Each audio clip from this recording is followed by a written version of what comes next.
some old bull. That's bullshit. Bull.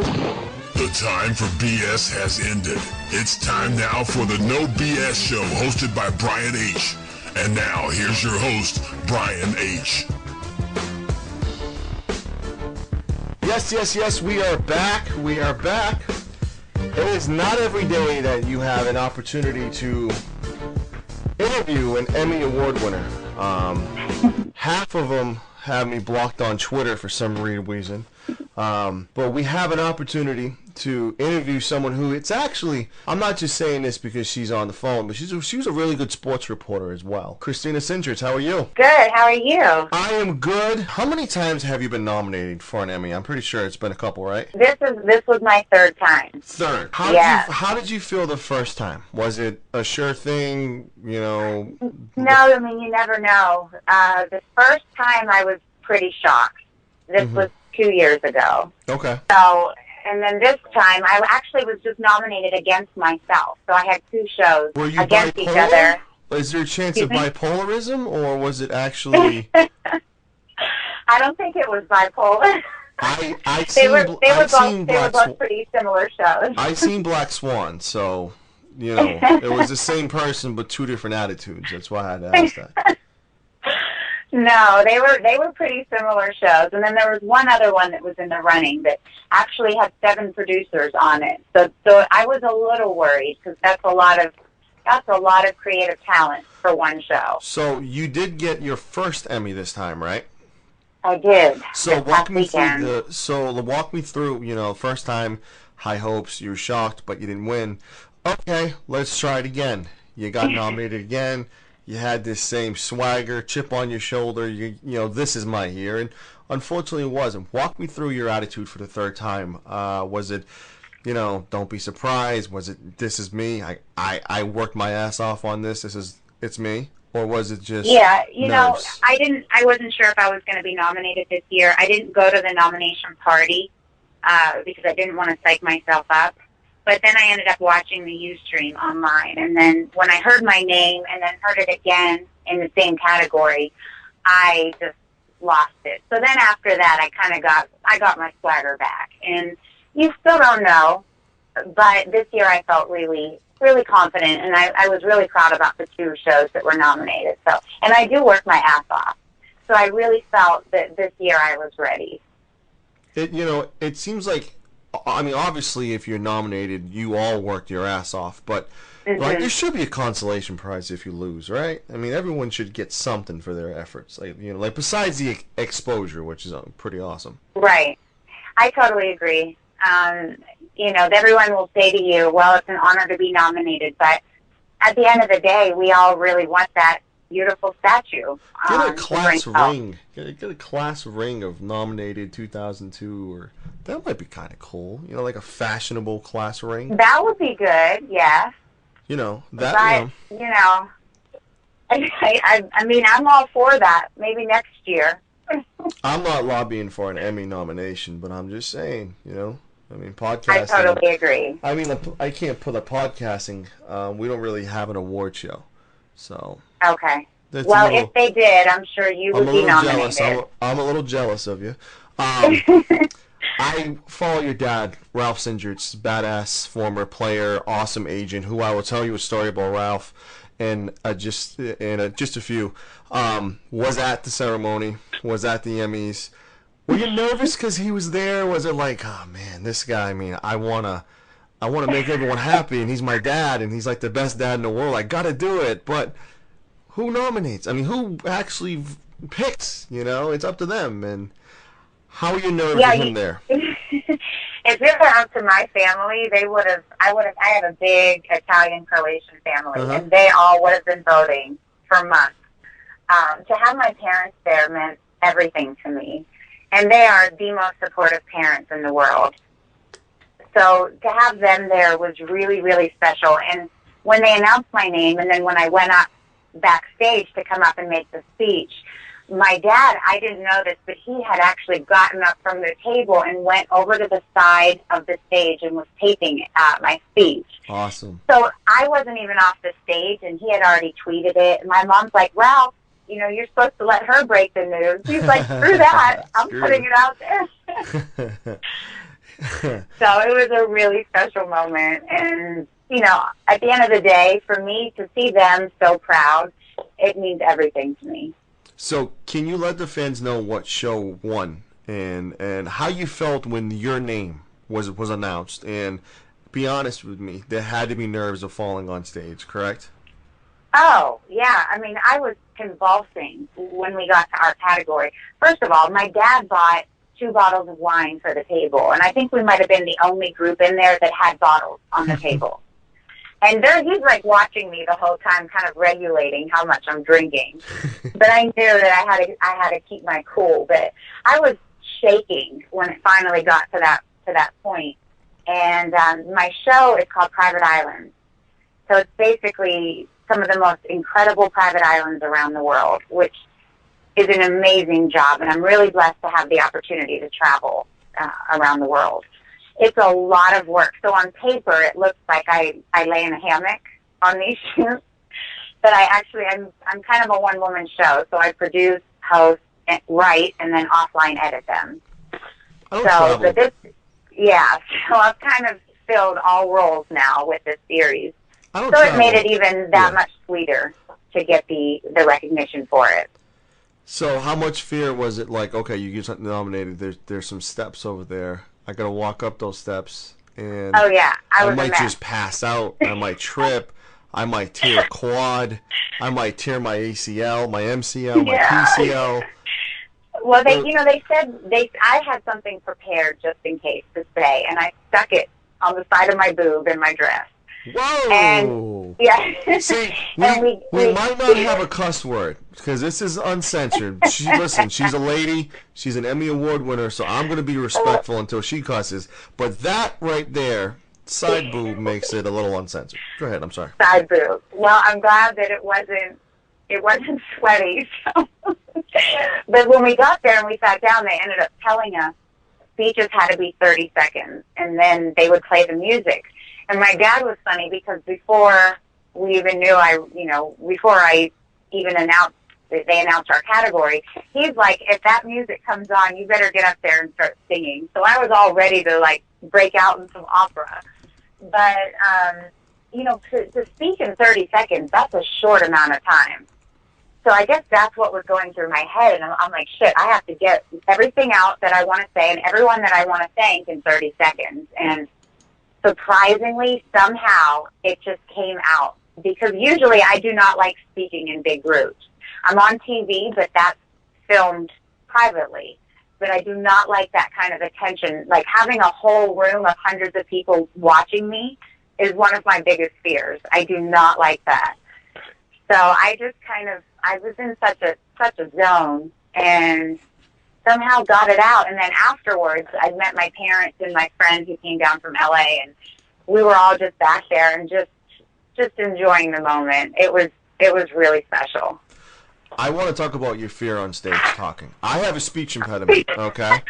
I have a speech impediment. So me doing this is it's fighting my fear because growing up, I never raised my hand to read out loud.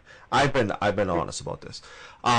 So doing a podcast like this with a speech impediment that I was born with, that I went to tutoring and everything, and it never really got fixed, But doing something like this is cool.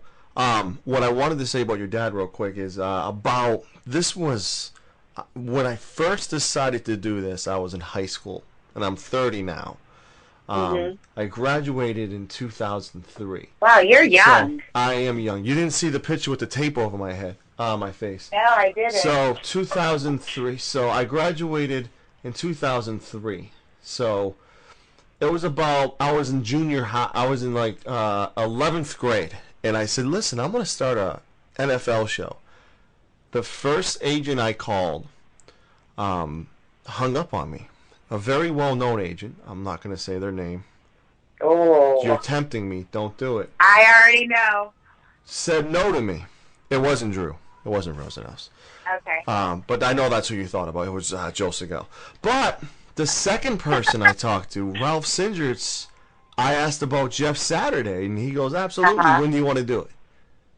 This guy talked to me for 3 minutes, and he goes, I can tell you're a very nice guy. When do you want to do the interview? And I was like, this is awesome. And that's your dad. And this was before iTunes, by the way. This was just an internet radio show, which is what everyone called it. And I produced it. I wasn't even the host. And I booked Jeff Saturday within seconds because your dad was just so welcoming and be like, what time you need him?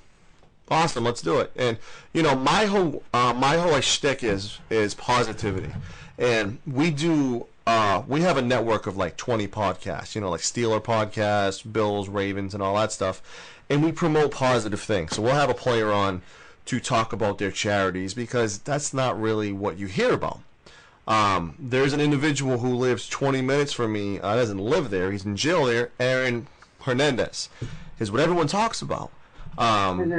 Not about how there's players who do awesome things. So that was very cool of your father to be like, you know what, let's do it.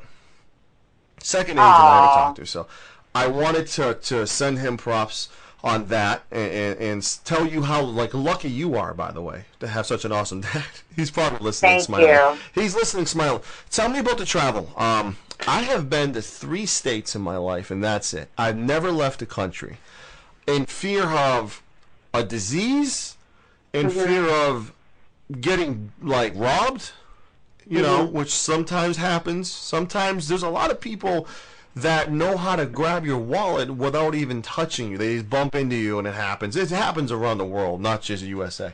So that's a fear. That's a fear. And, I'm good with the plane, but I'm not good with a 12-hour plane ride. So can you walk me through the very, very, very, very first time you traveled? And you're probably going to say it was as a kid, correct? Oh, yeah, yeah. Okay. How scared were you when you were a kid? I don't have a lot of fears. So, well, you do have a fear of talking in front of people. Well, that, yes, but if I told you some of the crazy things I do on my shoot, you would think I'm We're nuts. all ears. Listen, we have nowhere to go. We're on your time. We're on your time, Christina. I had a series at this network called The Girl in Heels. So basically it was like The Girl in Heels takes on an event. So some of the things I did, I covered the Indy 500. So I rode in a 2-seater with Mario Andretti at crazy speed at the Indy racetrack, which was really awesome. I took on the safari. So we went to South Africa, and I lived in the tent for a week and literally walked up to a lion on foot. I chase sharks now in the water. To me, when I see sharks in the water, it's the most exciting thing. So I will swim as fast as I can towards them. What are you doing? I chase barracudas.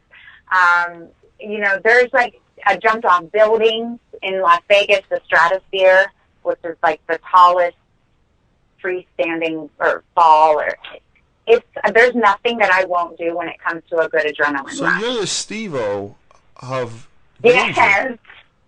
You're like Steve-O, who's grabbing like a stapler and stapling his forehead. You see a cheetah and you're like, let's wrestle. How does the family feel about this, by the way? I mean, Dad must be not happy about you wanting to chase sharks. I was in Thailand in November, and I was tickling tigers and grown tigers. And my parents, both of them, are always worried about it because I feel like I'm constantly signing liability forms for my shows. But I'm such an adrenaline junkie, so I live for those moments, especially when you're in this exotic country on the other side of the world. So yeah, my parents, half the stuff I do, I went skydiving once, 18,000 feet, which is not normal. And when you go above 13 or 15, you have to put the breathing mask on and everything. And okay. I had a bloody nose for over a month. Here's how I'm going to impress you, okay? Tell me about the compound fracture you had in your left foot. Oh, you did your research. Tell me about that Liz Frank fracture. Oh, man, you want to know how it happened? It occurs in only 1 out of 50,000 people, and it's the same fracture that ended former Los Angeles Laker Bill Walton's basketball career. Yeah. Now, who are you chasing? I was at a pool party in Calabasas, and this was when I was kind of wild in my 20s, and I thought I was Superwoman and jumped off a countertop in a wet bikini, fell on it the wrong way, and my friend fell on top of me. Don't ask any more questions about how that happened. And basically I broke 4 bones in my foot, my whole ankle, and I had permanent nerve damage. And at the time, I was an actress, and I was supposed to film CSI New York and a show Las Vegas that week. So I ended up going to one hospital. They said, oh, it's definitely broken. Sent me home and told me to go back to the hospital on Monday. Well, I woke up in complete shock that night, and then they sent me to Cedars-Sinai. I had a room there for a week, had surgery with this amazing doctor who actually is the USC football team's doctor. And I felt the pain and discomfort in it every day since then. And just last year, I had to have surgery just to get some screws out because the screws were loose. So I'm kind of a bionic woman over So here. what are you chasing down cheetahs when you got screws loose in your leg? I have no I idea. might have to have a family intervention. Too drunk to remember. I'm going to call your dad up and have a family intervention here and be like, listen. You know what the crazy thing was? She's an Emmy Award winner. She shouldn't be doing this. You know, I've paid my dues since then. I actually moved to North Carolina to the mountains, this country mountain town called Boone. And so I left my life in L.A. 5 years ago. And so that really got me focused, and I grew up really quickly and did a lot of soul searching, and it really brought me into my womanhood.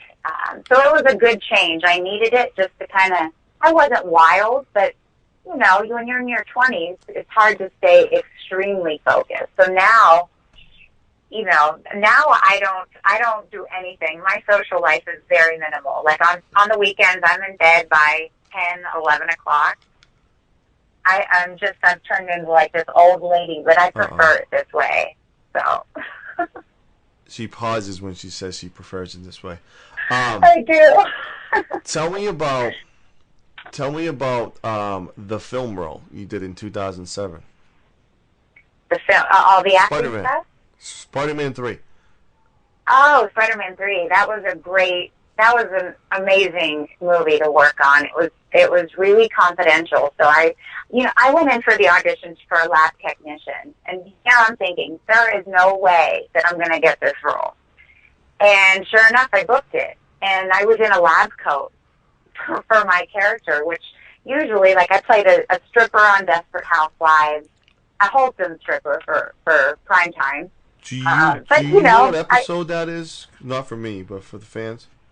What's that? On that episode that you played that role on Desperate Housewives. What about it?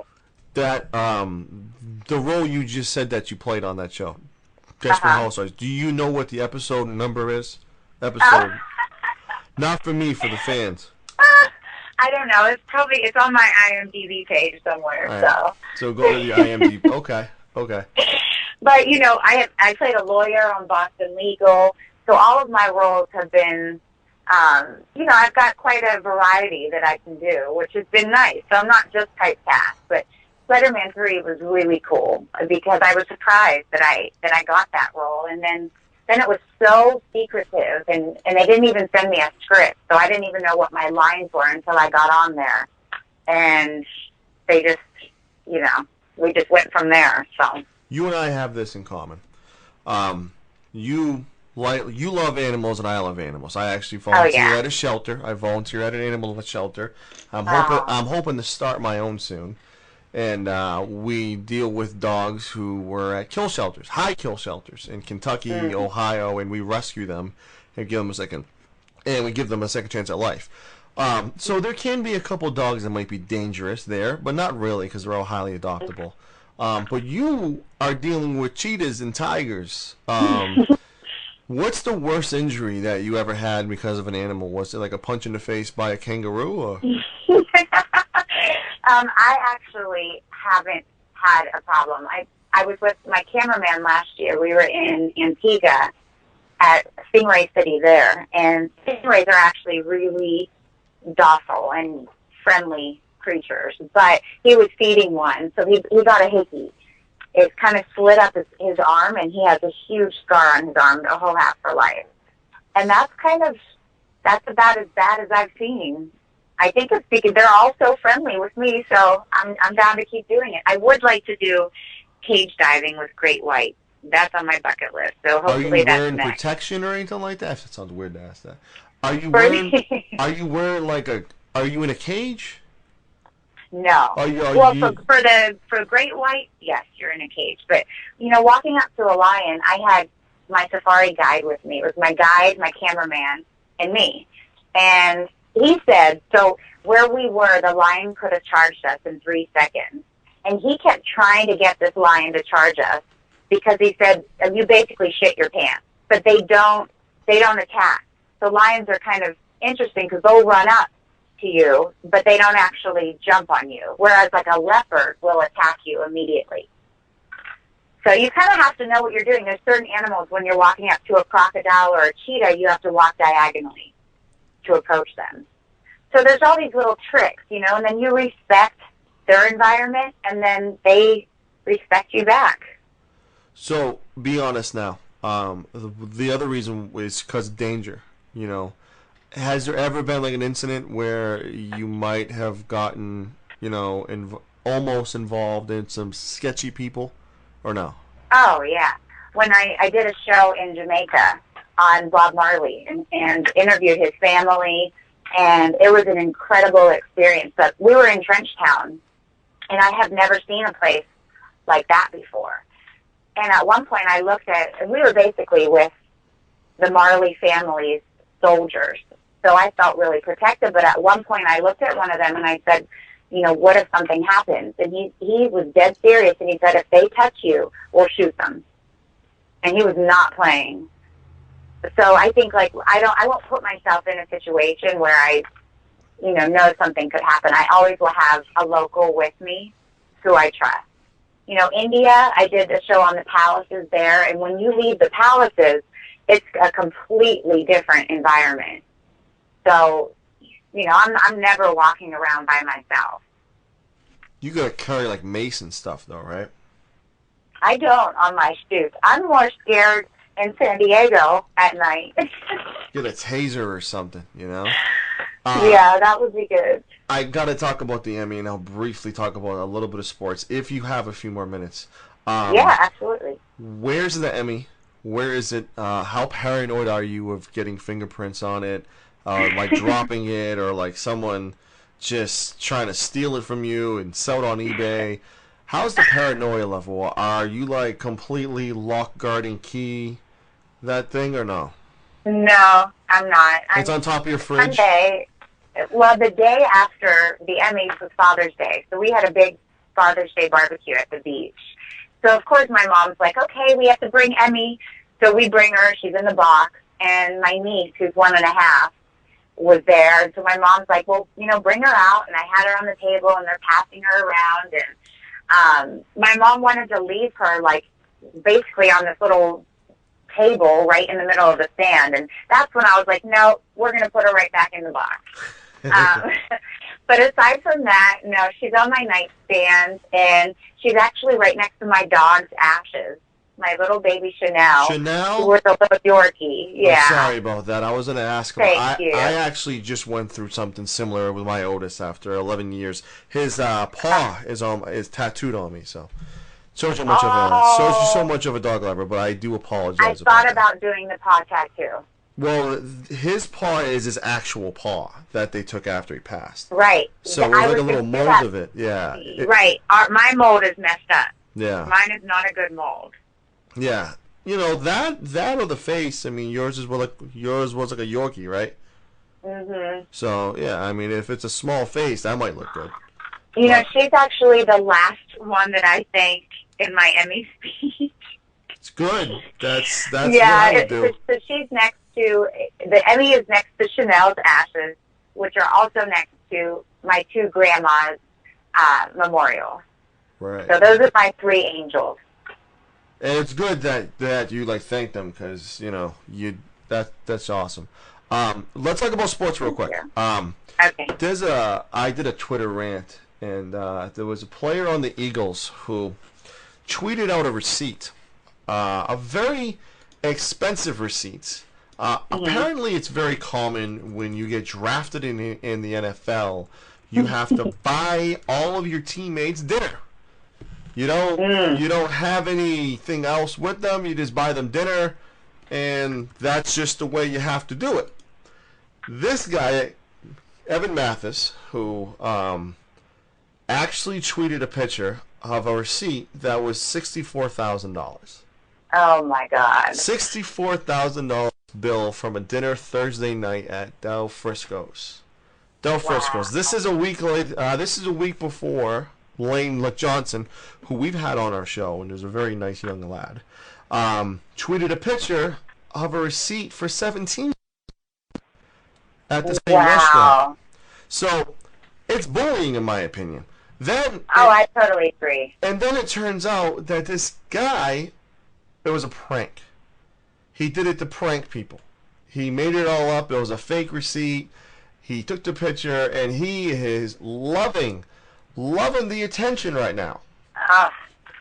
I mean, you know what happened with Miami Dolphins with the hazing and like the bullying and pretty much a teammate almost wanting to kill himself.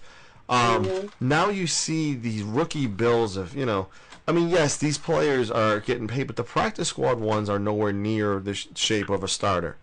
And these are the ones who are paying for these meals. Can you walk me? I mean, I really want to get your stance and opinion, and if you think the NFL should step in and say this is crazy. I mean, yeah, it's absolutely crazy. First of all, I don't know what people are buying at dinner to spend $64,000. Del Frisco's is a very well-known restaurant, which you've probably been to. But they have fish and all that stuff.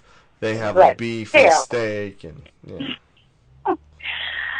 yeah, I mean, that's ridiculous. There's a lot of things I think the NFL could step in on, but I don't know how much that would really change men or men. So I can't imagine a group of women ever doing that. But, I don't really have too strong of an opinion on it because I don't know how much of a change it could actually have. Now, there's a hot topic that there's a thing that like women are being held back with sports. For some reason, there's not a lot of like female hosts or female announcers doing play-by-play or having a prominent role. Do you think that's the case? I mean, my network, we had 3 hosts that were the women, and they were awesome. They brought it every single show.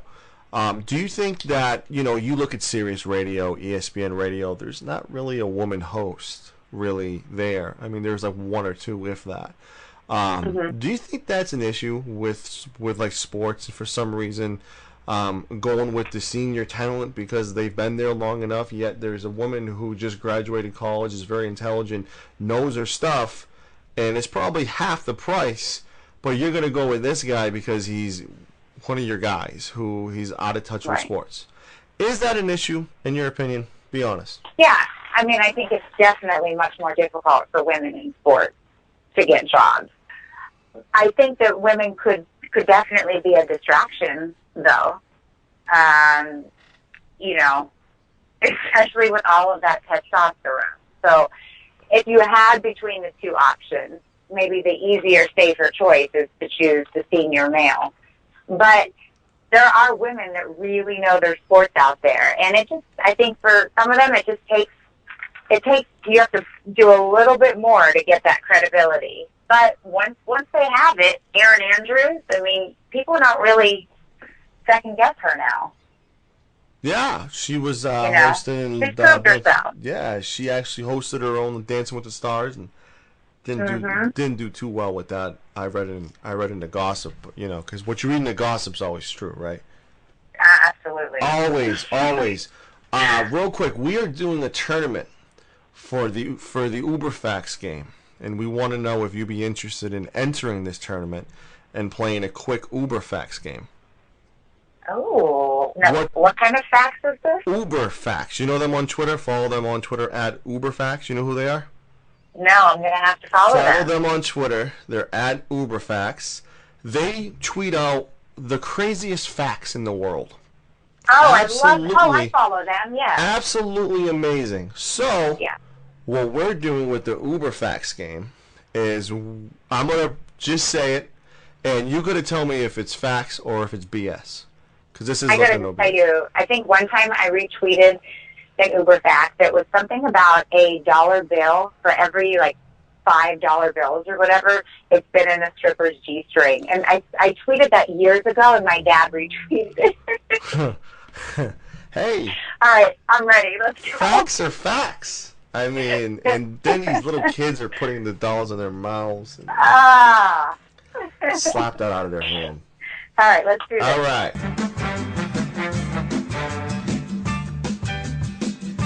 Welcome to the Uber Facts Game.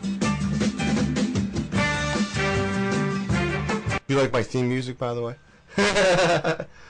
That is my theme music. So this is what we're gonna do. After playing the intro, you probably have a theme music. How cool was that? That I literally just that was so official. Hey, listen, we're trying to step things up around here. I mean, we're trying to climb those iTunes charts with professional sound bites and actual radio voices and all that stuff. So, all right. This is what we're going to do. We're going to play the Uber Facts game, and we're going to test your knowledge of the Uber Facts. Do not go on Uber Facts' Twitter. Do not do anything like that. So I'm going to test you right now. True or false? Harry Potter and J.K. Rowling do not share the same birthday. False. They do share the same birthday, so you are correct. They do. How cool is that, by the way? Wow. All right, true or false? One alcoholic drink a day can reduce your risk of type 2 diabetes by 50%. Oh, man. I mean, listen, you have injured yourself several times because you're trying to prevent getting diabetes, of course. Because, like one drink a day can help reduce type 2 diabetes. So that's pretty important, Hurt yourself. Yeah, I don't think that it could actually help reduce it. I'm going to say false. It is false up to 30%. How about that? So am I right? You did get it right. You got two wrong. Okay. You got two wrong. And listen, here's one that is going to hit close to home. Researchers from Poland are reporting that a pair of male birds in a zoo, Croatia, have been engaging in oral sex every 4 hours. True. How do you know? That was quick. Don't tell me you know those I don't bears. know. I'm not even I'm Croatian? You don't know those bears, do you? No, I do not know those bears, but I know that nationality. Jay, All right. True or false? February is the only month that can pass without a single moon. True. That is good. You did that. Okay. Let's do this. Well, I don't know how I'm doing right now. You got 4 right out of 4, so this is going to be hard for you. Be 4 for 4 right now. All right. The term douchebag was originally used as a derogatory word for women who had a lot of sex. True or false? Oh. That's tricky. That is very tricky because I never used any derogatory words towards women, but I know people who have, and I know the word that was used, and this is why it's tricky. I'm going to say false. That's actually true. Ah, shit. Have you ever called anyone a jack-off? This is how I'm going to get you. This is how I'm going to get you by trying to trick you. Men and not women who listen to more of the music tend to be better communicators and even have longer lasting relationships. I mean, let's face it, men need all the help they can get with communicating, so I'm going to say true. It is men and women who listen to more music, not just men. That was a trick question. That is. It was false. It was false. You're now 4 for 6. I'm going downhill. I think you're taking a dive right now. I think I am. Okay, let's talk about pizza. Okay? Okay. 400 slices of pizza are sold every second in America. 400 slices of pizza are sold every second in America. Is that an Uber fact? Oh, more than that. That's actually false. It's 350 slices of pizza. How many? 350 slices of pizza. Oh, it's actually less. But It's I actually still said less. false. So. It's actually less, and I think you got confident, and now you're okay. Here's an easy one. Here's an easy one. You're a travel expert, which in a minute I'm going to ask you to please promote where you're at and everything. More tigers are living as pets in the U.S. than they are living in the wild in Asia. Wow, that's a tough one. That hits close to home, Christina. Miss Cindrich on Yeah, Twitter. it does. That hits close More? to home. So this is going to be... There's pressure. Listen, there's a big... You did a big dive. You literally got 3 wrong in a row. After you got 4 right, you were confident, and then 3, Yeah, I know that that tigers are now endangered in Asia. But that being said, I wouldn't think that there's that many in homes in the U.S. I did read about one recently that was... Some were found from a Mexican drug guy, a big bus. They found some exotic animals. But the U.S., I would say more like Dubai. I'm going to say false. So you were going to say... True. You were going to say... True. You're going to say false because of that. Because I just think Americans are not that adventurous. That's the sign of a baby crying. Uh-oh. Which means you literally went 4 correct, and now you're 4 wrong. I should have said true. You are mingling with these tigers on a consistent basis. I know. This is a problem. I wouldn't think that they would be living in the U.S. They are living as pets. They're pets. Wow. People are they're not adopting dogs from animal shelters like they should. They're adopting freaking tigers. That's wild. I mean, can you believe that? I think Tyga, the rapper, has one. I think that's a problem. Yeah. In my opinion. Yeah. Like, okay, listen, like you're like a social person, right? So why don't we pretend that a friend of yours invited you over to someone's house for a party and there's a freaking tiger in the room? Are you gonna go back to your instincts and do what you do, or are you gonna say we're not in a living situation here with innocent people and kids and alcohol? Oh, what is there a tiger doing in the living room? I am all good for a good story, so my ass would definitely be in that room. But, that's just that situation. I don't think I'd actually want to get one of my own. Mm-hmm. But yeah, I would be one with big balls in there. So here's something I'm gonna throw at you. Random person, Dolly Parton is Miley Cyrus's godmother. Is that a fact or false?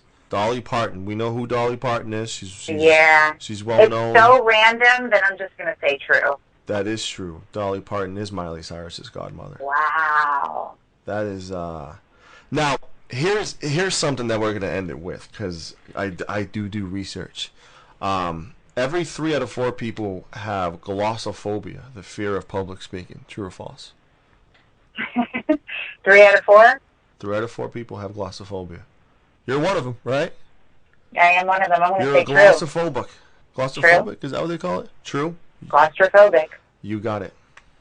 So you got 5 right. 4 wrong and 5 right. That's not bad at all.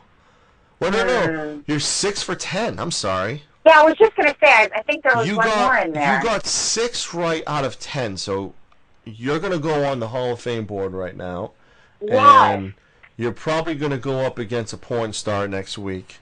I don't know how I don't know how the competition is going to be there. We're actually getting a wrestler on as well, a pro wrestler.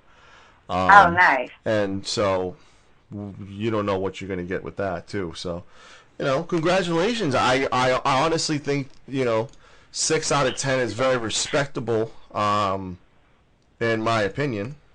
Thank you. Thank you. You're gonna have to keep me updated so I know. We're gonna, it's gonna be updated. Oh wait a minute. Oh wait, no.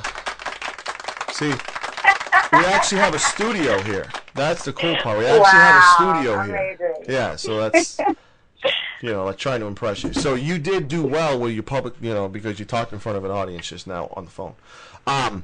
Walk me through your show right now. And you're a busy girl. You're going to be traveling soon. Tell us where you're going to be traveling. Don't say room numbers or anything creepy like that. We do have some creepy fans who loved you like on Maxim. They're a fan of the Maxim magazine, online thing, Maxim.com. Not me, but they were. So walk us through that whole trip you're going on and the show, where we can find it. Is it on demand like YouTube? And you do have a YouTube account still, correct? I do. Let everyone know. And your I'm YouTube. actually getting my website made right now, which will be done in about 3 weeks. Hey, which listen, will be ChristinaCindrich.com. I know people who are good in PR. You know people? I know people who are good in PR and all that stuff. Oh, well then I will definitely have to get some information from you. Diamond Dallas Page, who you are well aware of him, correct? He's a former wrestler. No. DDP Yoga, it's called. It has saved the life of Jake Roberts and Scott Hall. They're in the best shape. It's like a very tough yoga, and DDP's been on the show before. He actually is going to play this game. Yeah, and he knows Web Smart Advisors, I recommend them like crazy. They are amazing at what they do. But tell everyone about the website, when it's going to launch, your YouTube, your Twitter, your Instagram, your Reddit, your all that good stuff. All the fun stuff. Well, basically for my series Private Islands, we go out, we film, I come back, and I write the show. So I go out probably every 6 weeks or so, depending on how long it takes me to put the show together in post-production. So I do other travel shows as well, not just islands. I filmed Venice Carnival this year in Venice, Italy, which was incredible. I did a show in the Grenadines, which is in the Caribbean. It's the old Caribbean. So one of the islands I featured just got electricity within the past 10 years. And this island we were on had no Wi-Fi, no TVs, no phones. So that one is my editor is finishing it this week. So that one will have an air date probably in about a month or so. And then I just got back about a month ago from La Faula Island in Fiji. And this place has been on my bucket list for many years. It's owned by the co-founder of Red Bull. And this is like a private island on crack, on steroids. It is the most incredible place I have ever seen. The photos of the pool have been circulating all these social media sites recently. Vogue Australia just did a big editorial there. So there's a photo of a girl up against a glass pool, and that picture is everywhere. And I think since I went and filmed there, I've gotten a lot more attention on social media as well, because this place is insane. It's about as close to a 7-star resort as you can get. So that one I'll start writing when I get back from this next trip, and then I leave this weekend for Cayman Islands to do a travel show there. So that one will have a bunch of fun stuff, swimming with dolphins and stingrays and turtles and the real estate aspects of Cayman Islands and all of that. So it's I'm trying to stay so busy that I prefer it that way. I like to be busy, and I just get the shows written, hand them off to an editor, and then I go out on the next shoot. So our network is called AWE TV. Formerly it used to be called Wealth TV. Okay. And it's a internationally broadcasting network. So it depends on your cable provider. We broadcast to Verizon, AT&T, Charter, and there's other whole list. We're trying to get on DirecTV, but we're not there yet. And so I can't put my shows online because we are only allowed to have 5 minutes up online because we have these contracts with these cable providers. So on my YouTube, I have promos, kind of 1-minute promos of each show. So those are on my YouTube page. And then my website, which is being made right now, will have a travel blog, which I'm really excited about. Because most of these places we go are so incredibly beautiful. All you really have to do is just aim a camera and shoot. And they're so picture perfect. So the travel blog will be great because I'll be able to talk about each area and give all my little travel tips. And I mean, I have a lot of travel tips just for flying. to avoid jet lag and all that stuff. So I'm really excited. God bless the GoPro, right? God bless the GoPro. We now use a drone, which is so badass. It's like a little helicopter. And, you attach the Hero 3 GoPro on it, and this thing will give you aerials of everything. So I don't even need to hire helicopters anymore on my shoots, which saves a lot of money. And I put mine on my dogs, and it's pretty awesome. Oh, that's great. Seeing what they see, like, I put one on my rescue who was a bait dog, actually, Bella. And, she doesn't like the water too much because of her shitty past. And she literally, so I put the camera to her collar, so her collar was like dangling, so she was underwater, her paws were, and the GoPro was. So the whole time you can see underwater her like paddle. It was pretty awesome footage. God bless GoPro. That is so cool. There's this guy I follow on Instagram, the Lion Whisperer, and he puts the GoPros on lions. I don't, here's the problem. The danger level, the anxiety, if I was presented with the opportunity, I would say to myself, I probably can handle it, but I can't control my anxiety. And those damn things know when you're anxious and when you're scared. And they feed off that. So I'm like, God forbid I peed myself and the thing wanted urine, like to drink or something, just attacked me. Things that I can't control is my problem. Yeah. And I sunburn really easily, by the way. You what? I sunburn. I'm Irish. Oh. I'm Irish. Okay. I'm Irish, so I sunburn very easily. Yeah, that's tough. I'm trying though. Well, we got to get you at least down to. Have you been to Miami? Miami, no. Okay, well that's a good start. Listen, I've been to Massachusetts because I live in Boston, as you can tell by the accent. Rhode Island, Maine, and Pennsylvania, and New York.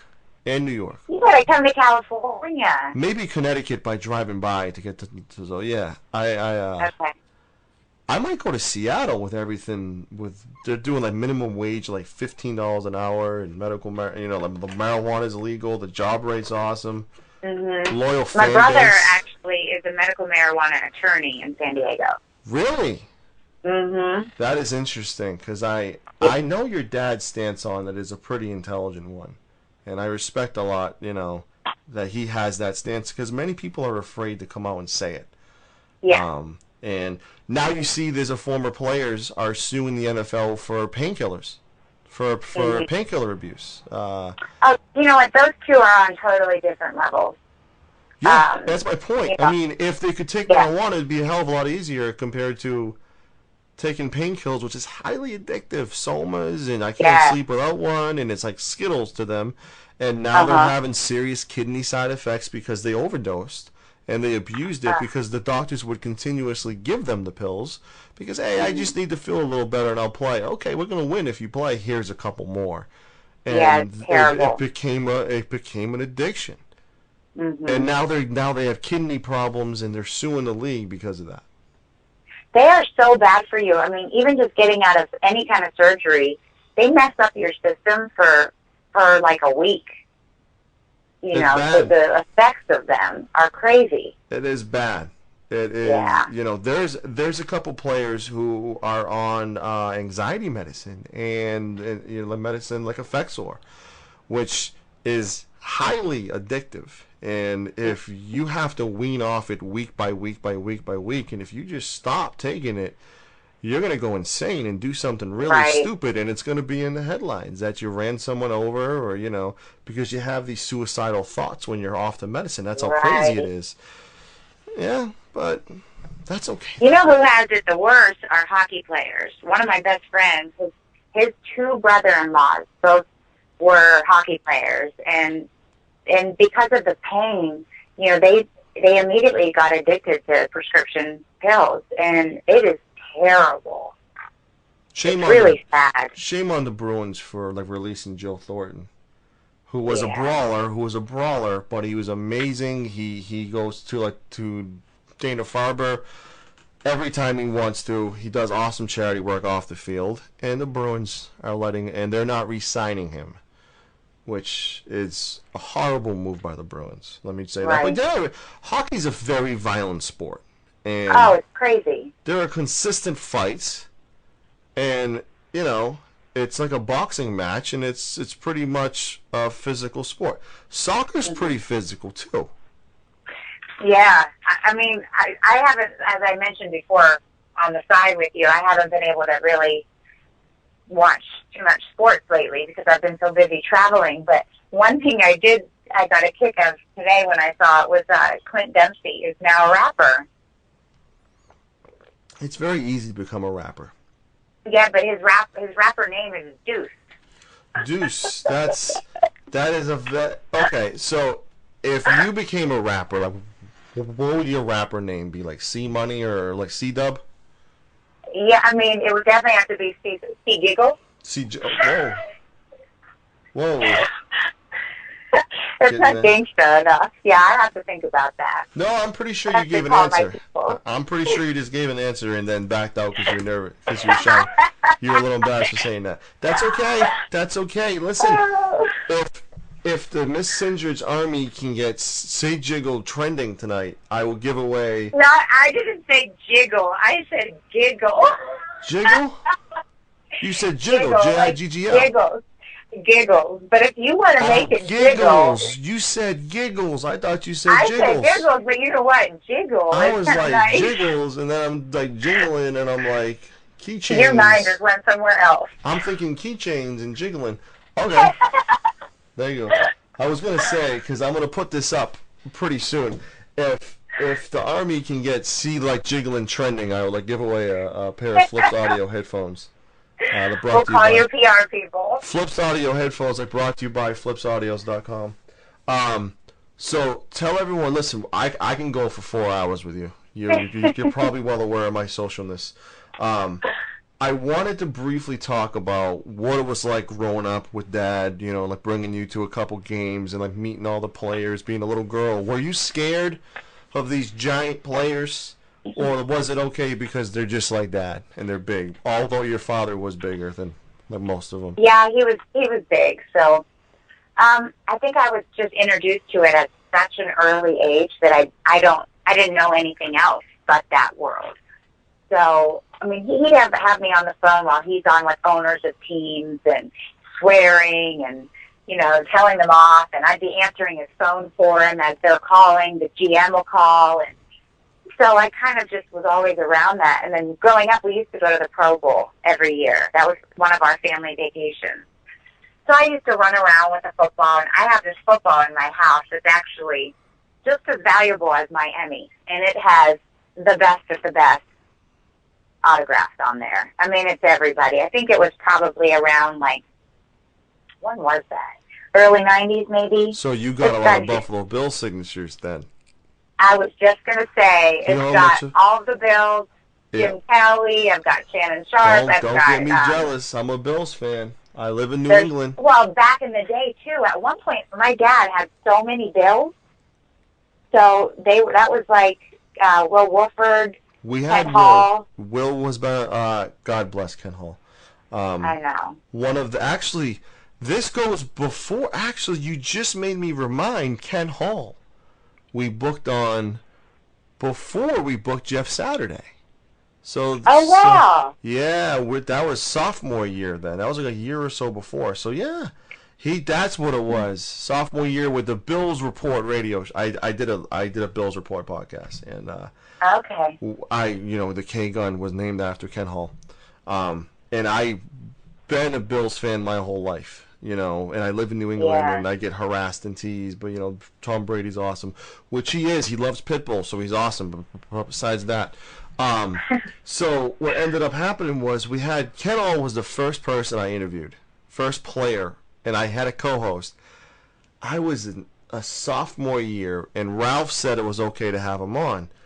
I was a sophomore in high school, drinking Mike's lemonade. I was so nervous. I was underage drinking because your father approved Ken Hall to be on one of my shows. I was literally... I'm sure my dad would have approved the drinking as well. But here's the problem. I was so freaking nervous. And I was like, oh my God, I'm going to stutter like crazy. This is one of my idols. Ken Hall is just like this dirty, badass talent who was just amazing and was pivotal. And if we didn't have Ken Hall, we wouldn't have went to those Super Bowls. I really, truly believe that. And believe me, I was the one marching for Reed to get in the Hall of Fame. And thank God he's finally in. He should have been in it over Chris Carter. Don't start me on that rant. That'll be 40 minutes. But I used to have the biggest crush on Reed. I was so nervous about it. Because I literally, and they were like, okay, Brian, it's your turn. And I'm like, hi, Mr. Hall. I had to find the audio of me. This is in high school, and I was so nervous. Wow. Yeah, but that was pretty awesome. I just remembered that was Kent Hall was who we had on. So yeah, those were the years. That's a long time ago. So that's how awesome your dad's. You know, he didn't mind. It was Bill's Report podcast. We did that. So you had a big crush on Andre Reed. Why was that?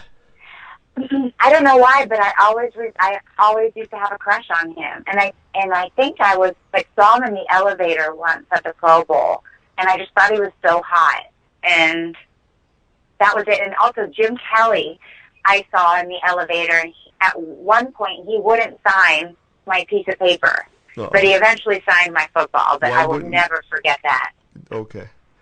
If I start crying now, I literally tried out for the high school football team freshman year, and I brought a Jim Kelly jersey that didn't fit me. I was a little too chubby to be wearing that jersey, but I still wore it to let everybody know that I wanted to try out for quarterback, and I should have been the starter. But they wanted me on offensive line, which, no offense to that, but I wanted to be the quarterback. What did he do? He was snobby to you or what? No, I mean, I was so young, I think he was just busy. So yeah, he kind of brushed me off. So what happened when Andre Reed, you didn't talk to him, you didn't no, I mean, I was probably 9. Oh, you gotta tell me the age. No, that's creepy. Yeah, no, I was little. You made it sound like it was recently. You didn't Oh, no. I don't endorse it. Listen, hold on a sec. I have to do a disclaimer now. The views and expressions of me do not reflect any underage dating at all, any underage relations. I don't care if it's a teacher. Some people think it's okay if a female teacher's seeing a male student because of the dynamic. Whatever. Oh, hell no. It is what it is, but especially if you're 9 years old. I'm sorry, go right ahead. Oh, yeah, no. My parents stopped bringing me to the Pro Bowl as soon as I hit puberty. No, it was done. Was that on purpose or Yeah, totally on purpose. Oh, okay. They were just like, okay, it's time to stop. You didn't like that, did you? No, I did not. But it was better that way. Listen. This is your mic. You let it out. Let everyone know how you feel about it. You don't have to hold back with us. I feel they protected me, which I'm glad they did. Okay. All right. So, I mean, but yeah, growing up was a blast. I was in Mark May's wedding in Hawaii, and Mark May has been one of my dad's best friends. Actually, my dad was just inducted in the WPIAL Hall of Fame 2 weeks ago in Pittsburgh. I wanted to mention so the whole family flew back for that, and Mark May flew in for the night, which was so much fun. Now, be honest. He's a good family friend. Be completely honest here, and I would feel this way. If my father was highly decorated, you look at the wall and there's just awards, and you're growing up and you're a young kid. You just want to talk to boys. You don't want to do anything to win awards probably, but you had to because you had to make Daddy proud. You had to follow in the footsteps. Is that accurate or is that completely off base? That's off base, at least with my family, because the way that I was raised. That's all I knew. So I was raised to have a strong work ethic. When I was in junior high and high school, I would leave school early and go to my dance and theater and all of those classes. So I didn't have a social life. I missed my formal dances and all that stuff because I chose to. And so my parents never put that kind of pressure on me because I basically came out of the womb wanting to perform, and I knew what my purpose was, and I knew my passion at a very young age. So I'm really blessed to have figured that out really young. Ralph Cindrich breeds excellence. How about that for a T-shirt for Dad? Thank you. Wow, I'm going to have to get him that. That compliments the both of you, though. Thank you. The offspring. Thank your parents, not me. I'm just a clever guy with ideas. But how, it just seems like the whole family is just, I just live and breathe it. It's not pressure. It's just the way it is. It's just the way you operate. And it's not just like, hey, because this happens, Paris Hilton and all these kids, they want to be the rebel. They want to have a porn out and like do things like different and not follow the footsteps of class. So that temptation is there, and I do applaud the whole, for like someone not doing that. Yeah, I've never thought about making a porno.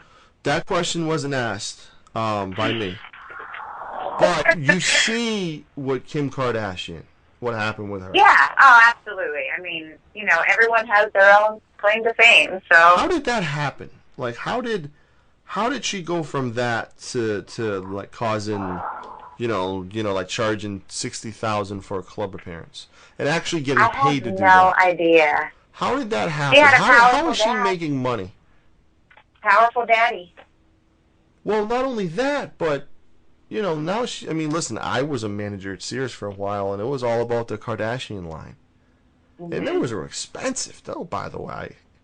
They were very expensive because it was a Kardashian line. And you think back and you say, oh, you can tell when the Beatles were famous and Elvis was famous and all these famous people like Clint Eastwood, but then you say, what about Kim Kardashian? Oh, yeah. I know, isn't that crazy? She was in a waterfall with Ray J. Okay. That's... okay. That was interesting.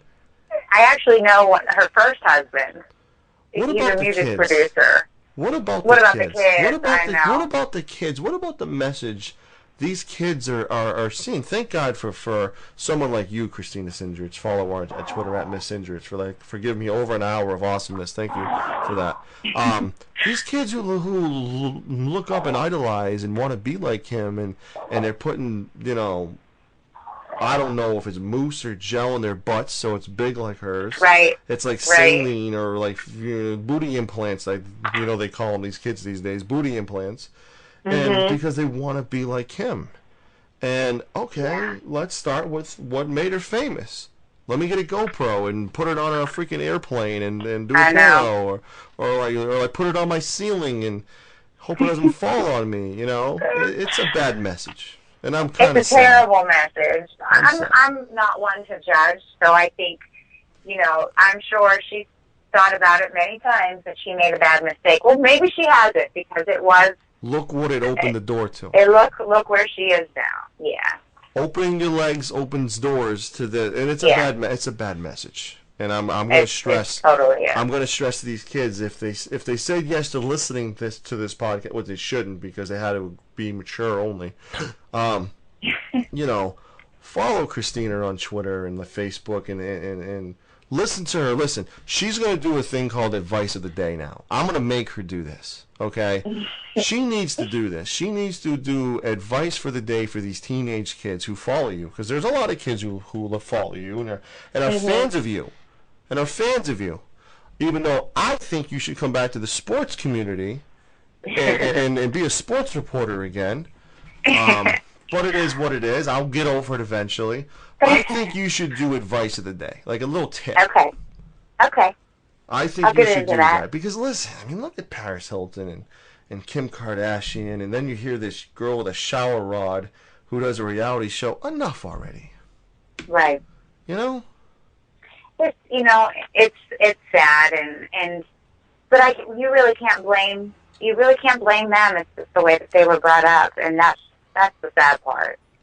We love America. We love this country and everything. You travel out of the country. What is the first impression that people think when you're like, "Oh, you're from America"? It's not always a positive reaction, right? No, it definitely is not. That makes me sad. Yeah. It does. It does. The day last year we were filming a show in Fiji. Actually, my show that just won the Emmy. And the day that we were, our last day there filming, the Boston Marathon bombing happened. And we're in this incredible place, and we had just seen so many pods of dolphins, and it was just the most beautiful feeling inside out. And then we hear this happen. Yep. And it was just like, wow, that's where we're going back to. 30 minutes from me. And Yeah. the terrorist went to college in the same city as me. Wow. He went to UMass Dartmouth. And I live about 2 minutes from UMass. Yep. And his friends had a home in New Bedford. I was raised in New Bedford. Whaling City, by the way. You know us like Moby Dick, right? Which one? Moby Dick? Moby Dick. You know that, right? No. You don't know the whale Moby Dick? Oh, the whale, Oh, yeah. come on. What do you think? I know the whale. Come on now. I know it's after 11 p.m., but I'm not just being creepy with you here. I'm trying to be professional. I know Moby Dick. Yeah, there's a whale. That's yeah, from he's New a Bedford. whale. Yeah. Listen, I'm being professional here. Contain yourself. It's from New Bedford. He's from New Bedford. So if you go to, that's where it is. So we have, we're the home of the whaling city. We're big with like fishing and all that. It's a lot of money made in fishing here. A lot of money. Wow. A lot of it. That's all they do is fish. They fish. Interesting. Yeah, but that kid went to school literally 5 minutes from me. And then he makes the cover of Rolling Stone. When they found him, when they were looking for him at that school, they actually 6 cop cars threw me off the road, literally, because they were nuts. They were literally nuts. They literally threw me off the road, and I'm like, are they chasing a wild goose chase?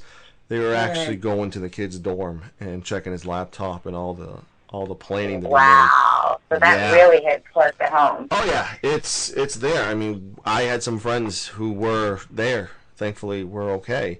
But oof. I mean, we're Boston strong to this day. I mean, but it's not just an accent. It's just a way of life. I mean, yeah, some people can be Bills fans and Yankees fans, and and we can tease them on the fact that they don't drink beer and they drink wine and all that fun stuff. But at the end of the day, you don't F with this city, Yeah. And that's what happened. And I still don't believe everything that the government said about what happened. I'll leave it at that. I have my whole thoughts on That's a whole different story. You look at these guys in backpacks and fatigues, and you say to yourself, what are they doing with backpacks and fatigues? Right. And then you see the newscast, which I gained a lot of followers because I was actually live tweeting the police scanner. Oh. When they found him, when they were chasing him and supposedly ran over his brother, but they showed a video of who looked a lot like his brother, like naked, getting arrested. I remember that. I mean, I was following police scanner tweets too during that time. I go to sleep every night listening to the police scanner. That's my confession of the night. I literally go to sleep every night listening to the police scanner. I'm very nosy. I follow the police scanner in Venice Beach because I go up there on the weekends that I'm free. And that's kind of my home. It's my happy place. And I follow it. And, the stuff you see on there is so crazy. You don't realize what really goes on. No. Yeah, but it is, I become obsessive with it. Like, okay, let's see what's going on tonight. I wanted to talk about one last topic. I know you know that I'm a diamondologist. I know you know that. And, being 30 and being a diamondologist at such a young age for Zale Corporation, youngest manager ever at Zale Corporation at 21. Enough about me, more about you. Blood diamonds is such a huge issue. Oh. I wanted to talk to you about that. Zale Corporation and K's went and said, listen, this is a blood-free diamond, and they went out of their way to certify it as that. Because there was a serious problem after that film that came out. How good was that movie? I think Brad Pitt was in it, so of course it was good. That came out, and all of a sudden, our sales dropped. And Blue Nile, I actually lost a $60,000 sale to Blue Nile. And I don't even know who they were, but they're online retailers that certify everything they sell. So you kind of get over the shadiness by it being GIA certified. It's pretty impressive. Talk about the blood diamonds and that whole issue is a very serious, dangerous issue. Have you ever came in close contact or anything like that? No, I haven't. It's a problem. So don't go to those areas. Absolutely. that movie too. After I saw that, I was so fascinated with it. It's crazy. I mean, does that still go on with the little kids and everything? Absolutely, it's going on right now. It's going on right now, with all the, we're hoping that the bad people who are doing this can listen to a show like this and appreciate life, and not abuse kids. That breaks my heart. Yeah. But it's a money making business. You know what I'm saying? It's a very unfortunate money making, like dog fighting. Same situation. I have a bait dog literally at my feet, like Bella, who we rescued. She's got bite marks, 2 or 3 of them all over. But she loves life and she loves people. But she's a survivor, and if you leave her in a room, she literally ate Vaseline earlier, like almost a whole can of it. It scared the crap out of me. But apparently that's like very okay to do, besides like stomach problems. But dog fighting is very popular in like Mexico and anything like that. Have you seen anything like that happen or no? No, I haven't seen that. So you're not that dangerous. I mean, you like come off, I'm swimming with sharks and I'm like boxing kangaroos, but I haven't I've seen someone get their arm cut off. The tigers, we filmed at a zoo in Thailand, and it was so disturbing the way that they treated their animals. My cameraman and I ended up leaving. And that's like the unfortunately, zoo. I had to rearrange the show a little bit because I was really planning on using that content for my show. And once we saw it, I was sick to my stomach. I couldn't. Have you seen the zoo? Have you seen the zoo? Like the zoo? Same thing? Yeah, the zoo. Same thing, like Wrigley Brothers? Same thing. Oh, well, yeah. It's not pretty. And SeaWorld. SeaWorld. It ain't pretty. Yeah. There's a lot of mean people in this world. There really are. Especially, when you're an animal lover, it is a whole different story. So it's hard for me to even think about dog fighting. Yeah. As much as I would want to stand up for it, and I would if I had the right platform, it hurts me so badly to think about it that I can't get involved in that because it is completely devastating. I talked to the Wayne Pacelli of the ASPCA, I think it was, like the president, right when Vic came back. Yeah. And I wanted his response to it. I wanted what he thought, that we could use Vic as a positive influence. He got caught. He failed the drug test in court. What was marijuana? Which, it is what it is. But, if you're going to be tested, you're going to, not smoke weed. But he did anyways. For him to say that was just a lifestyle, that's just the way it is. When you electrocute dogs and do what you did, you can't say that's a lifestyle.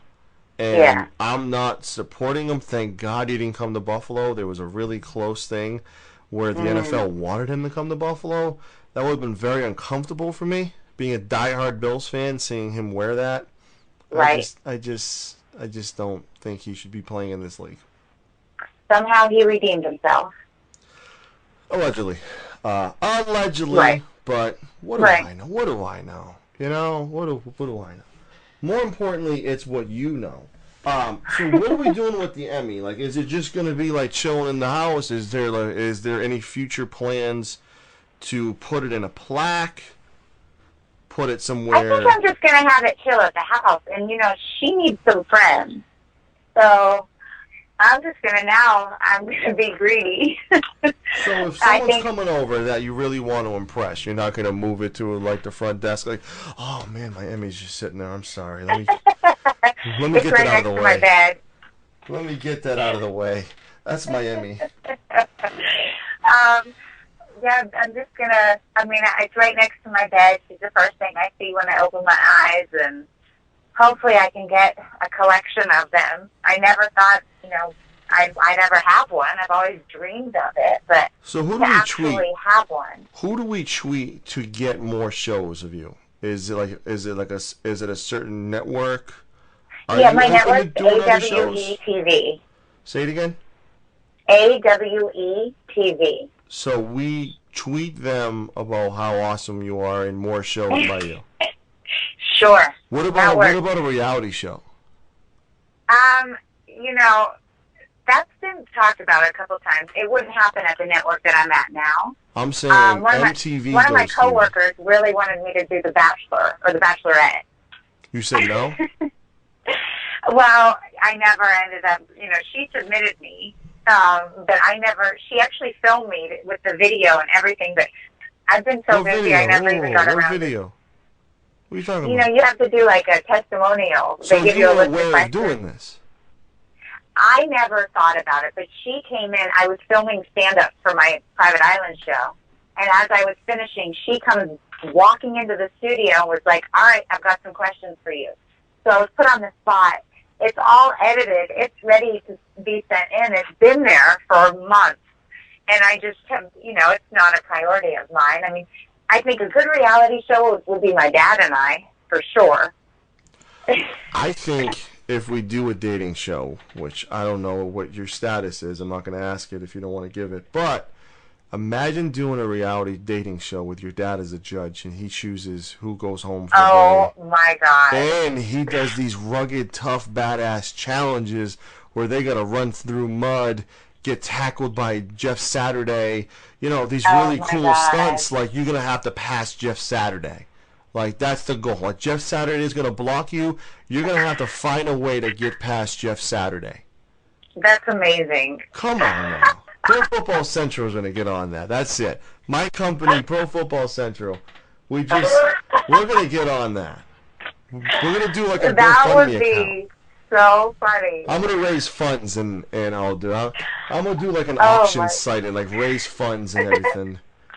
I'm going to have to like call your dad and ask what his like number is, his quote, for like doing a reality show where he gets players to just beat the shit out of these guys, and whoever he would love that. Whoever is strong enough to stay gets a date. I'm down with that. I'm not talking marriage. I mean, that you can't really. Yeah, we can. No, for me at this point in my life, I would be just happy with the date. So, what is that? Is it you? Is it the standards? You kind of like, yeah, he's a nice guy, and he only had one Emmy though, or is it just dickheads? Like you're just like coming in contact. Yeah, a lot of my dating history, which there hasn't been a lot, but what there has been, my taste in men over the years has not been the best. Okay. And I am getting much better at that, but I actually prefer to just not date versus just dating for the hell of it, because I'm very particular. But I do I need somebody that can make me laugh. That's my number one, is you have to be funny. And for me, like when I was younger and everything, it never really mattered how successful they were. That's never been an issue for me. But the qualities that I do look for are really particular. So, basically I have my dad. They have to compare to him. And that's really hard to find, because like my parents, my dad still grabs my mom's boobs all the time. He still smacks her ass. They are the perfect couple. Oh, and after over 35 plus years, so that's what I have always based what I want off of.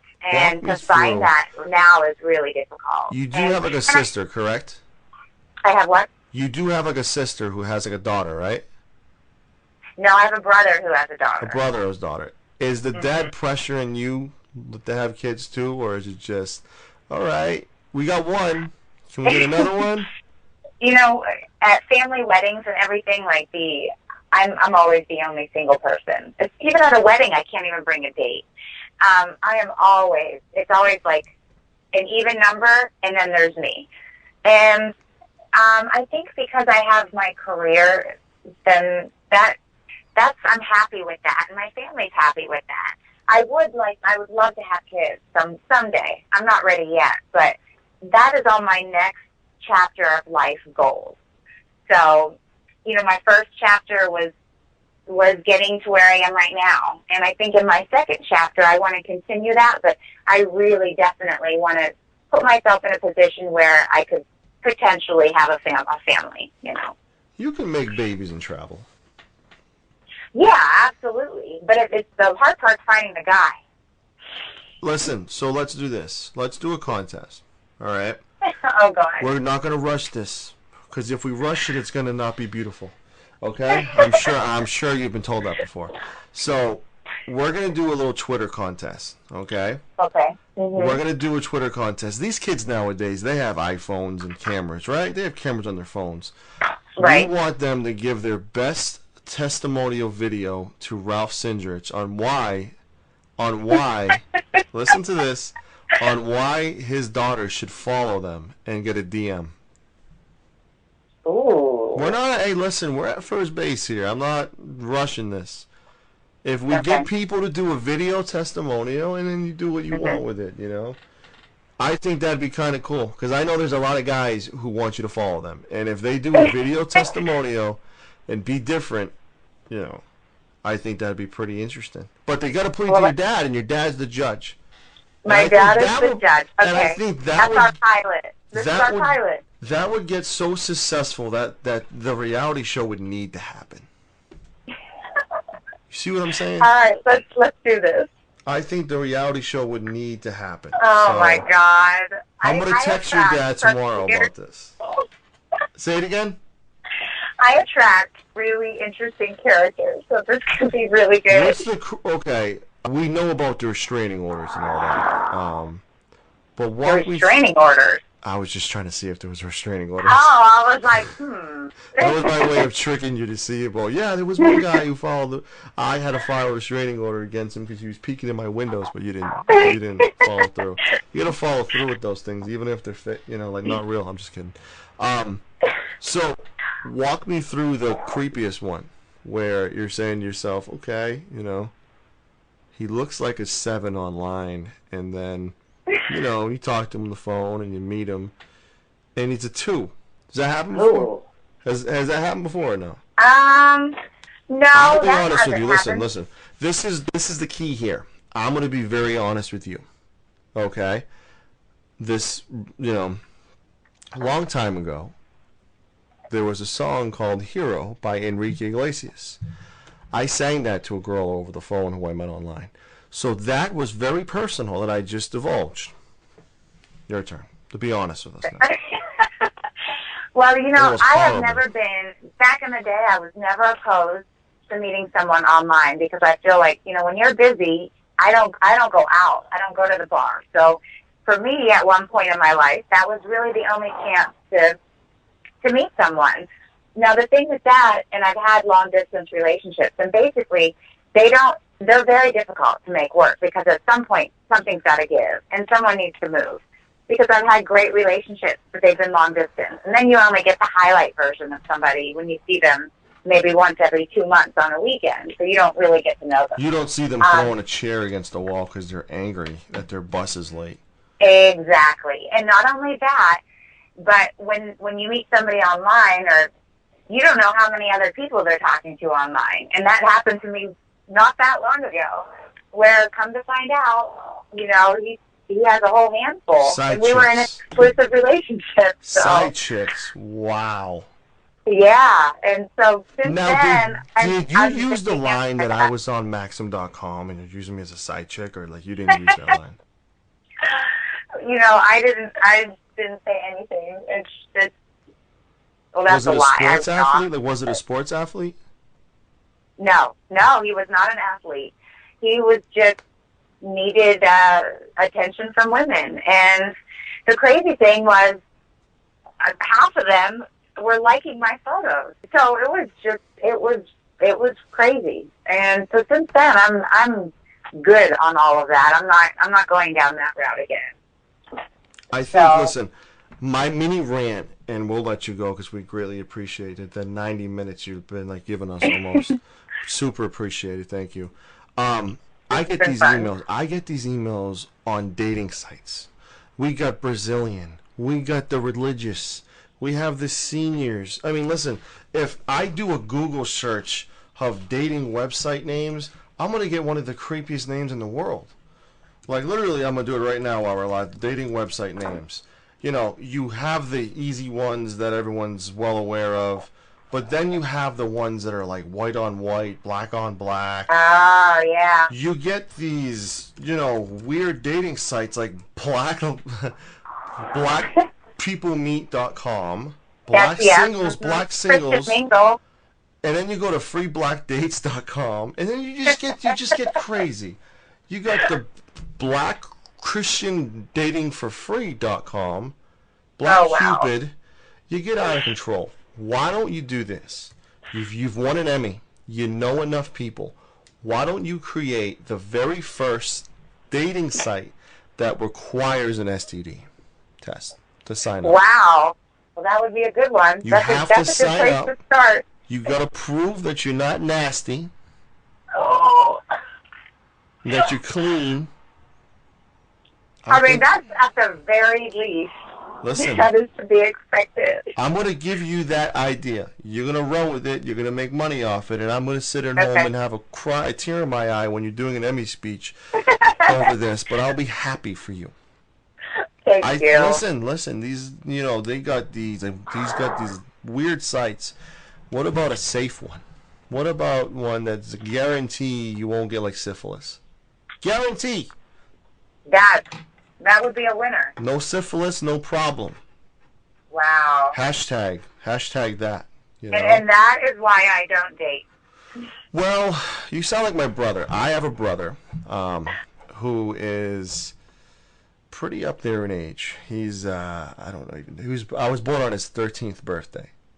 And I'm 30. So he's in his 40s. And he has never wanted to get married. Never wanted to date. Ever. How about that? Because he was afraid of getting hurt. Oh. How crazy is that? How sad is that? Yeah. That is sad. But you're chasing tigers and everything. You have to be vulnerable in these situations. It's a risk. But what if it works? He might want you to follow him. I don't know. I'm just saying. I'll follow him. You see, he's probably, I don't even know his Twitter. That's bad. But, yeah, I mean, I think you're waiting for it to happen. I think you're, waiting, to go in the elevator and Andre Reed's single all of a sudden. Exactly. And then you're going to throw an elbow. I don't look for it. I kind of feel like my whole life has been that way. I go out and go after my dreams, but at the same time, the way that I live and the positivity that I have and the way that my brain works, things fall into place because I only think of the positive. And so I feel like you attract whatever you want. And so I know it's going to happen, and I just don't know when. And I don't stress about it. If you're scuba diving underwater, how are you going to find someone?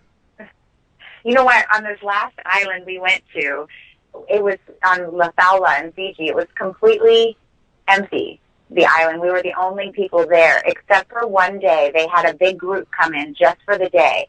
Well, we're filming this championship golf course that they have, and we're pulling up in a golf cart, and sure enough, they're like, oh, yeah, we've got this group in for the day.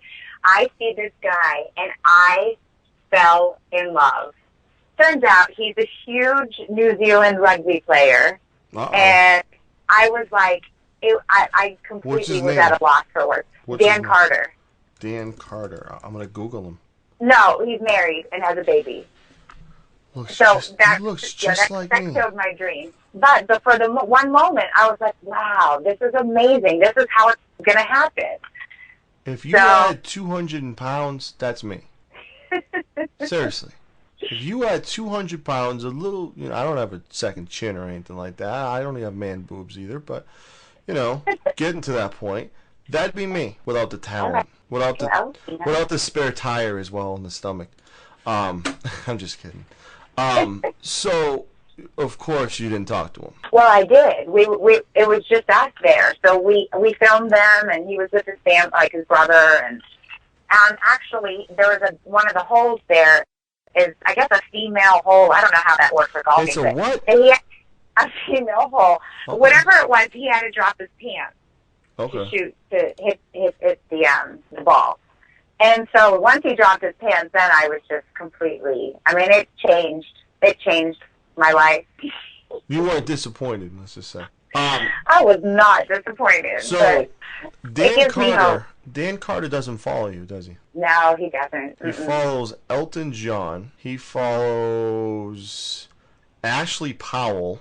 He follows Sharon Casey, who's a radio announcer, a TV presenter, and badass wife. He follows MasterCard News, which probably is a paid. Christina, he follows Katy Perry. Okay. Well, you know what? He's married, so I completely lost interest at that point. Alina Shishkovov. I mean, come on. Are you stalking him? I'm doing research for the interview, and okay. You're the one who told me his name. I know I did. Pretty much told me his measurements too. I didn't get that far. I know. I have those in my mind. 3 followers, and you're in the bunch right there. So that's. And I guess I follow Niall McMorrow. I don't know who that is. I guess I follow him though. I don't know who it is. He's got 376 followers, so he's not a rugby player. He's just a fan. No, have you ever followed people where you're like, why the hell? How the hell did I follow this person? Was I like buzzed and then I just followed people and the next day he's like, what? What was I doing? Yeah, was I drunk? You gotta ask yourself that, because that's the beautiful thing about Twitter. Because at first I thought Twitter was like, oh my god, I have to be interesting, and now it just turns into I give away a lot of free stuff. Last week I gave away a free fat head to a random winner who could pick whatever fat head they wanted, and then it was a pair of Philips audio headphones, and we're gonna do another one for someone who gets the option of either getting a follow from you or free headphones.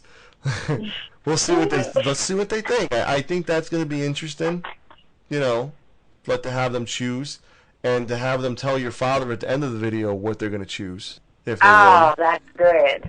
We got to have some fun. Listen, there's so much bad in this world that you kind of have to have fun stuff. I agree. 6 out of 10. 6 out of 10 you did on this competition. So I'm pretty impressed by that. I got nervous for you. You literally got four straight wrong. There was nerves going through me of just an epic fail. You said something that triggered that. I don't remember what it was, but next time I'm going to be good. I'm going to be all over Uber Fat. I have there's sound bites that I can play that are just the same way. I'm a radio person with a radio voice, but you got to say to yourself, who choked? Was it LeBron James choked more or Christina Cindrich in this game? Who choked more? She didn't pull a hamstring, right? She didn't pull a hamstring. But I want to get your final take, and then we're going to wrap up. Because, again, I can go for hours because I'm an interesting person. Tell me about 1 second. Ladies and gentlemen, you are listening to the No BS Sports Podcast with Brian H. Thank you so much. The Heat. How much do you follow basketball? And do you think that are you a fan of the NBA first of all? When I lived in LA, it was hard to not be a fan of the Lakers because at that time we had Shaq and it was an amazing team. To be completely honest, I have not followed the playoffs this year because I just have not had time. I don't turn on my TV when I get home because I just have too much going on. So I have not been following it. I know really the basics on what's going on and where LeBron's going to go and all of that. I had to ask that because I literally have gotten tweets. How come you don't talk about basketball? I run Pro Football Central. Okay, I'm a football guy, but I also talk about pro wrestling and UFC, which I'm disappointed that you're not a fan of the UFC, by the way. Ronda Rousey's doing some great things for women. Ronda Rousey's awesome. I interviewed Chuck Liddell. I had a webisode before I moved to North Carolina, and I went out to, where was it? Northern California, and went and interviewed Chuck Liddell and saw the guys train, and he put me in a headlock. And it was fun. Did it hurt a little bit? No, it didn't hurt. He told me I could paint his toenails next time. A lot of these guys don't know when to be gentle, and they think they're gentle. Yeah. Like jab me in the arm. Okay, I'll be soft, and all of a sudden your shoulder pops out. Well, actually, I had a boyfriend once who we were just playing around, and for a photo op, for him to put me in a headlock, and he choked me out. I blacked out. Wow. There's a lot of ways I can go with this conversation. Yeah, that was. You might want to take that one out. What was I just love the pause when you're like, yeah, you choked me out. Yeah. I went out. I went out. I went out. Went out with a bang. Where does the idea come with? Hey, let's do jujitsu, and let me put you in an armbar, Well, because I had interviewed Chuck Liddell that day. So you got the urge to be a mixed martial artist. Totally. I thought it was really cool. I was like, let's get some photo ops. Were you choked out by Chuck Liddell? No. Mm-mm. Was it someone who knew jujitsu? Yeah, actually. Was it the Darth choke he put you in? I'm not sure. I don't know the I details. was trying to impress you with my MMA knowledge. Yeah. I just know that I woke up on the ground. And did you tap? Did you, like, okay, now we're getting a little rough Didn't even have a chance to tap. It's kind of killing the mood. I just went right out. It's killing the mood. My blood is rushing to my head. Yeah. Yeah, it was, I don't even remember. It was like I just woke up on the ground. I thought I was drunk, so I thought I passed out, and they're like, nope, you just got choked out. I'll sleep on the couch tonight. I'm about to pass out. That's when you tap. I mean, now I'm even more concerned to have a tiger choking you out, knowing how susceptible you are to being choked out. By a tiger. By a tiger. Listen, Tony the Tiger. Tony the Tiger. Tony the Tiger. Don't you forget. My trainer now, he's an arm wrestler, and he does like arm wrestling competitions and all that stuff, and that's a whole other sport in itself. I go to YouTube and I look up a guy snapping his arm with an arm wrestling contest. Have you seen that? Oof. No, I haven't seen it. Are you by a computer? No, I'm in the car. Oh, you've been in the car for almost an hour and a half. For an hour and a half, you've been in the car. We thank you. Now I'm going to wrap because I feel bad because you don't want to leave anybody in the car for that long, especially if you don't have car scent and like the windows are down and, you know. We thank you so much for your time. Please tell everybody on Twitter one last time where they get you. And we're going to do the contest. I'm going to text your dad or send him an email and get him involved into it. Get him excited about it. I'm pretty sure he will be.